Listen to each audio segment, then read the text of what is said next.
Welcome to Shades of Us. I'm your host, Darryl Brown. I'm currently standing in Inwood Hill Park, former home of the Waquesgeek people who lived along the east bank of the Hudson River. To further commemorate November's National Native American Heritage Month, we bring you a few Americans who are honoring their indigenous roots through ceremony, dance, and art. According to the 2020 census, nearly 181,000 New Yorkers in the 5 boroughs identified as American Indian or Alaska Native, 70,000 more people than in 2010. Licensed midwife Takarima Tasit uses prayer and the power of ceremony as she walks the red road that connects her indigenous community. I remember when I was pregnant with my oldest son, Ashayaka Iwilkamina, who just turned 15 on November 16, being in a teepee ceremony, peyote ceremony, and it was like praying with the medicine, with the fire, and being pregnant, all like aligned, and it just had the thought crossed my mind for the first time to become a midwife.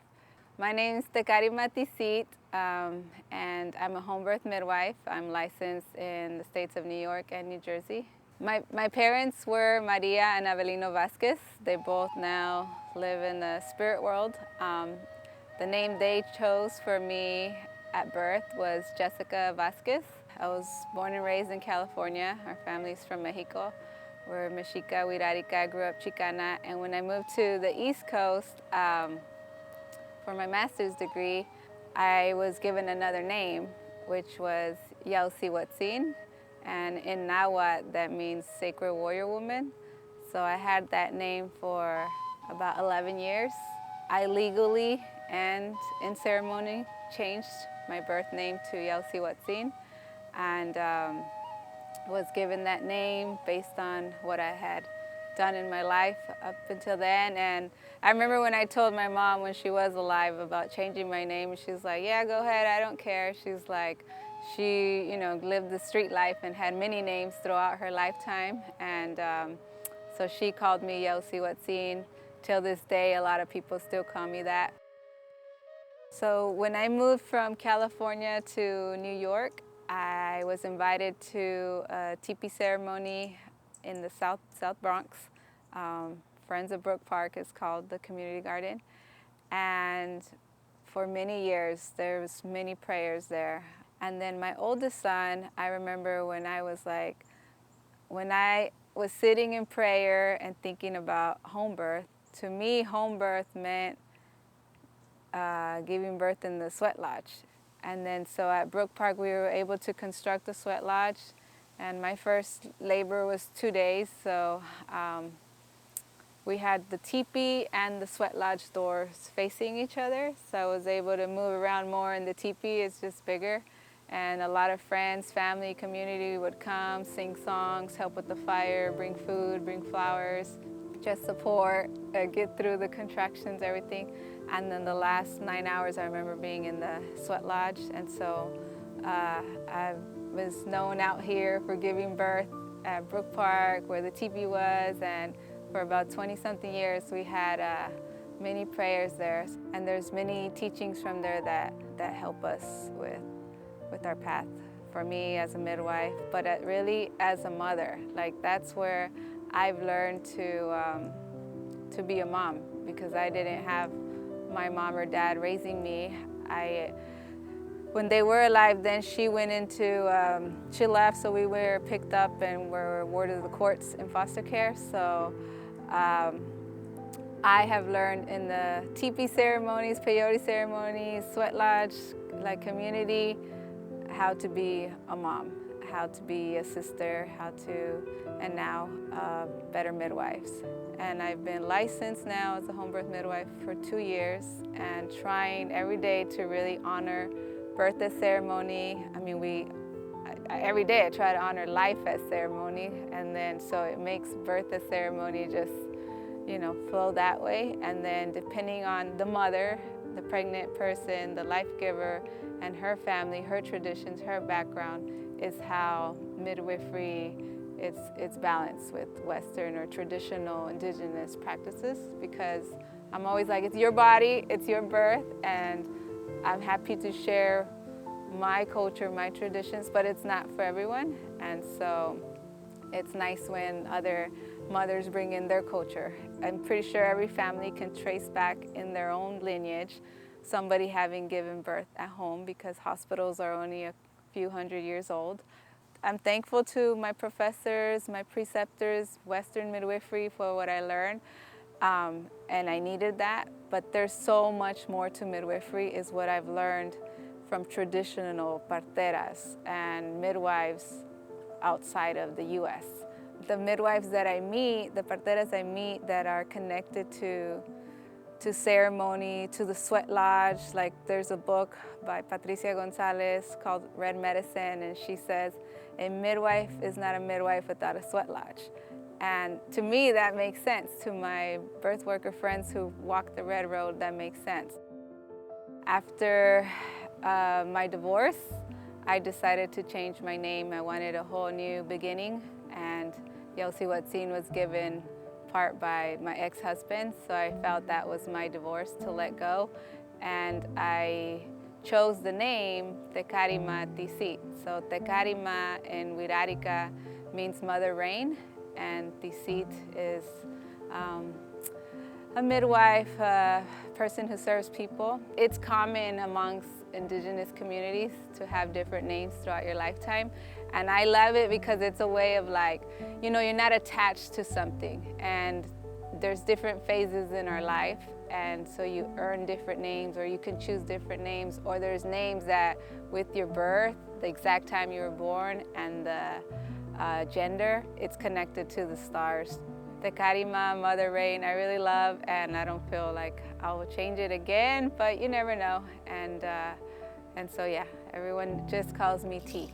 My community really is anyone who's connected to the Red Road. And what I've learned too is, like, a lot of, yes, I love my people from Mexico, indigenous people here from Turtle Island, Central South America, but also a lot of my relatives are married to non-indigenous peoples. And so that's also my community. And I've learned, like, we're all indigenous to somewhere. And when you're really connected to medicinal plants, to the elements of life, you understand that. And, like, all those prejudice remarks and hate and racism, like, goes out the window. So my community, if we look at people in a teepee or in a sweat lodge sometimes, you'll see all four colors of humankind, mankind in there. I learned at a young age that sometimes your community, your family, is not necessarily blood related. Like, I've had more community family members be there for me than actual blood relatives. And that I learned about love and respect on the red roads. According to a 2020 report by the National Congress of American Indians, there are 574 federally recognized indigenous nations in 36 states throughout the country.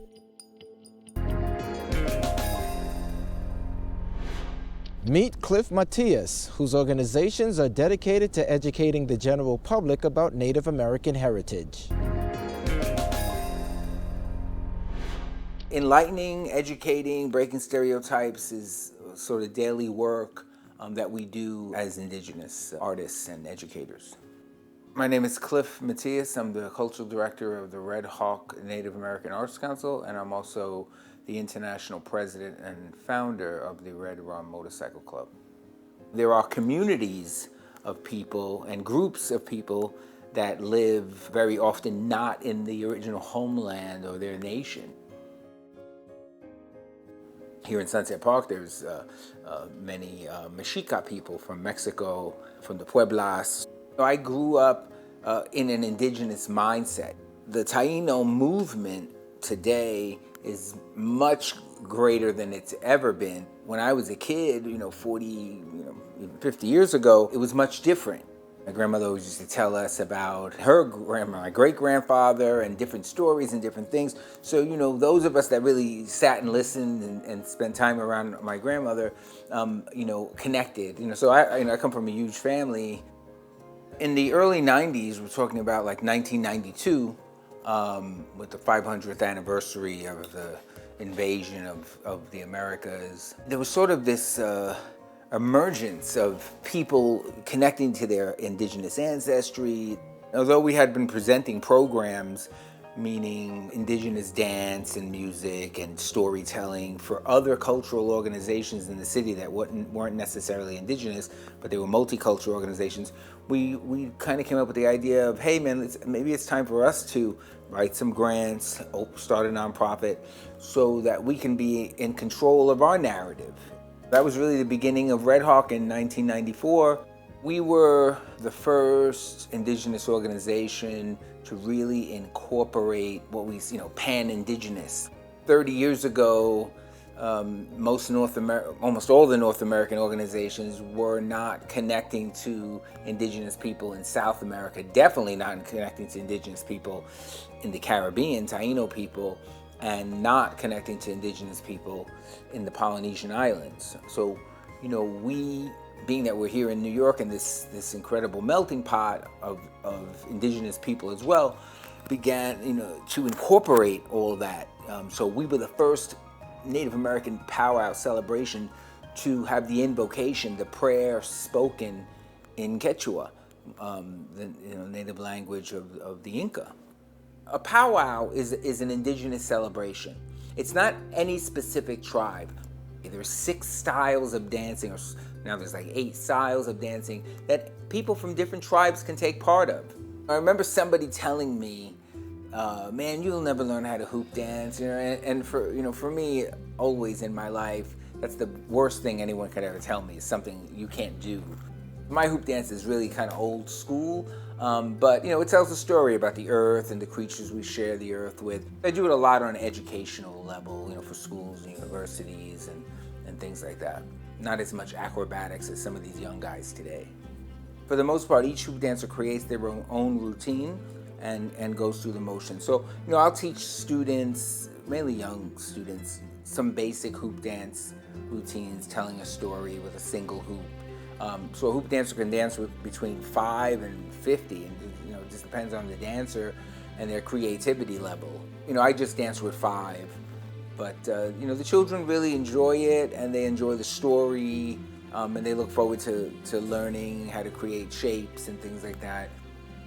Red Hawk works in combating stereotypes by the programs that we present. A lot of times, our general audience has no idea that when we speak of indigenous people, we're talking about an entire planet of people, in different continents. Indigenous people connecting to the land, caring for the water. Tattoos are an indigenous part of our history. We all have stories behind the ink that we wear.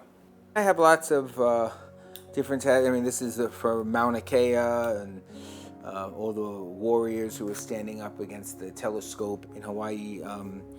And a lot of these are some Iroquois symbols, and my oldest son is Mohawk, so I always sort of have that. And these are some Taino symbols and, personal stories.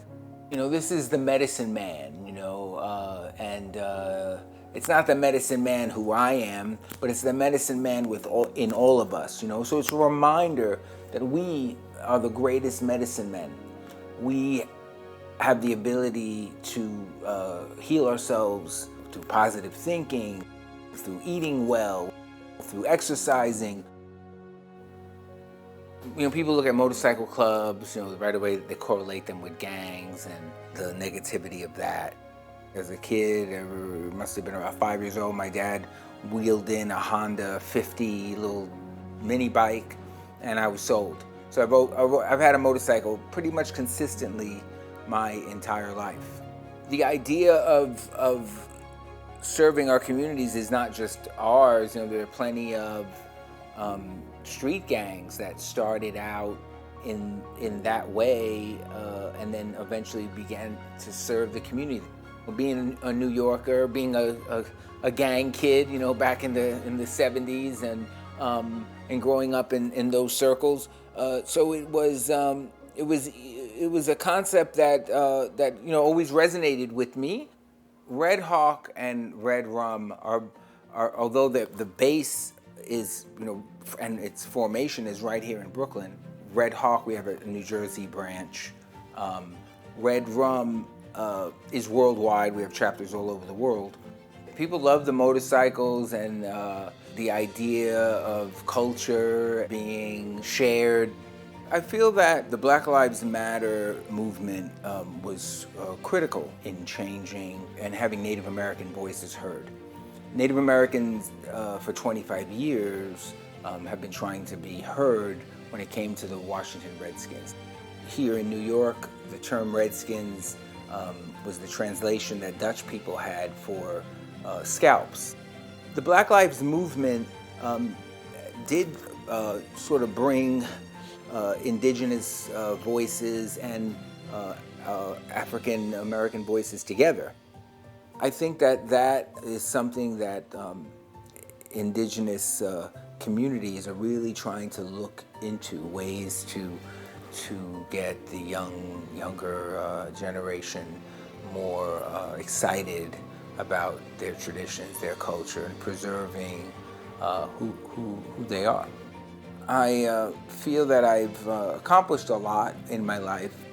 I sort of wish that, I sort of had more young people to hand that to, and say, go man, go out there, take those chances. According to the University of California, Los Angeles' 2020 Hollywood Diversity Report, Native Americans landed only 0.3% of all top film roles in 2018, which only increased to 0.5% in 2019. No Native women landed any of these roles in both years. Having an outlet to make community-based films and artworks, as well as help Native Americans identify with traditional values, is what Diane Freyer sets forth in her work. Let's hear more. I think we combat stereotypes and negative images of Native people just because we're telling the story. I'm Diane Freyer. I'm from Osage and Cherokee Nations, and I'm the founder and director of American Indian Artists, which is also known as Amarinda. Amarinda was founded in 1987. We started it so that Native people would have a safe place to create. There was a lot of people had been liberated after civil rights and social justice, and there were a lot of Native artists here in New York. They had come to New York to gain recognition. These artists formed what we call the New York Movement in contemporary Native American art, which actually stretched back all the way to the silent film era, in the beginning with individual artists, brave, beautiful, talented Native women in particular, coming here and establishing themselves and receiving recognition. Well, Native women are the heart of the community, and if you lift the women up, you lift the entire community. So when I think of feminism as a mainstream term. Native people seek balance. I make films about the struggle to identify, for Native people, the struggle to identify with traditional values within the context of modern society. In the past, people haven't heard enough from Native people. We haven't been a part of the conversation. So when one of us is interviewed, when one of us speaks, sometimes it's important to clarify that we're not speaking for all Native people. I'm always sharing what my personal experience has been and what I hope for all of us to be. And that is grounded in a lifetime's work within my community and growing up in my community. But it's not, that still is not speaking for everyone. That's something very different. And I think also too that sovereign Native nations have official platforms and programs and perspectives that they put forth as well. I grew up Osage, and I always acknowledge I have documented Cherokee heritage and folks that married into my family, but I always acknowledge my Cherokee relatives because they're important too. When I was growing up in Oklahoma, the old men used to say, it's good to be Native, it's good to be an Indian. My appreciation for that has always grown. My grandparents were what Osages call original Latis, originals, the people who signed on the last treaty with the United States government. I felt really fortunate to be of the generation where that I could hear them speaking our language. When I made The Reawakening, there really wasn't any support for Native people to make feature films, and certainly not for Native women to do this. So I understood that we would have to find an unconventional way to do it. So we raised the financing to make the film completely on grants and donations that I received as an individual artist. And then we galvanized support from the community. We worked together with Onondaga Nation, shot on location there and in New York here. But always at the heart of it was the community. Well, I think up until now, up until Native people have had a chance to tell any stories, that there weren't Native stories. They were white savior films passing as Native that were made by non-Natives. So I can't really say it's Native storytelling unless the Native people are telling the stories. I'm glad that we made The Heart Stays, because then there's a balance and people can see different kinds of stories in the community, see us through a wide lens. I think that Native people, as we've been talking about here in this interview, have not had these opportunities, and I'm always grateful when Native people do have opportunities. But I think that, you know, it's important that they not just see us through one lens, though, because Native people aren't always poor, aren't living in squalor.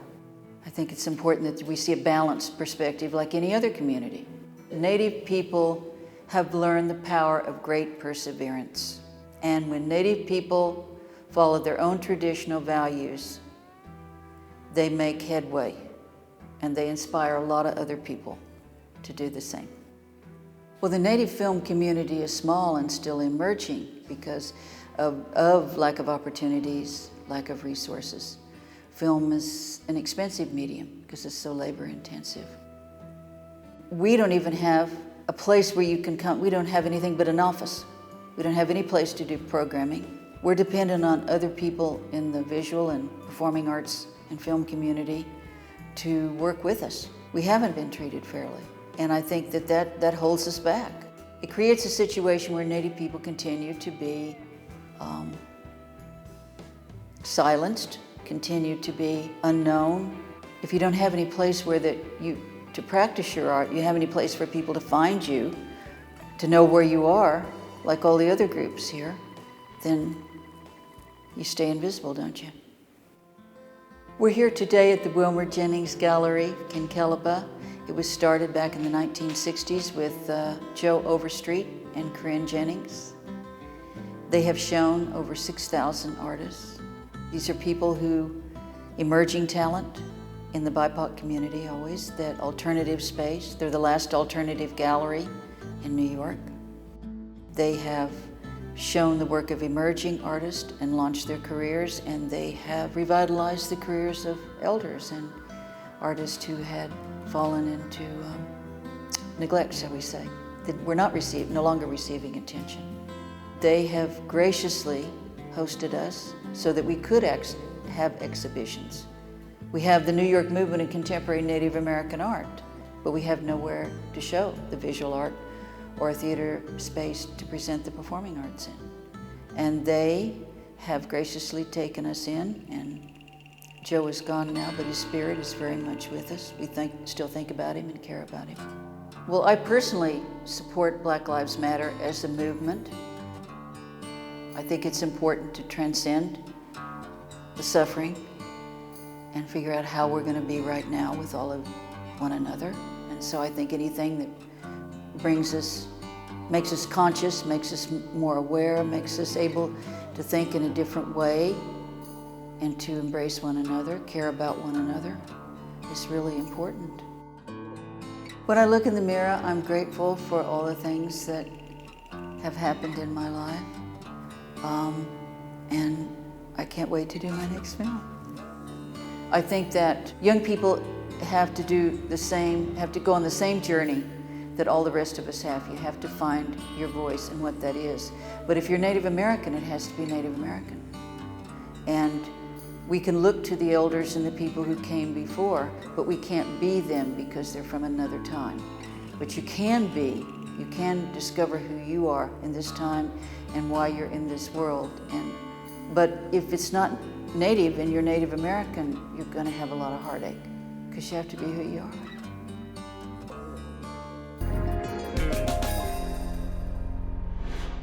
That's our show. If you'd like to learn more about the guests we featured, check out our Facebook page at Shades of Us TV and online at tv.cuny.edu.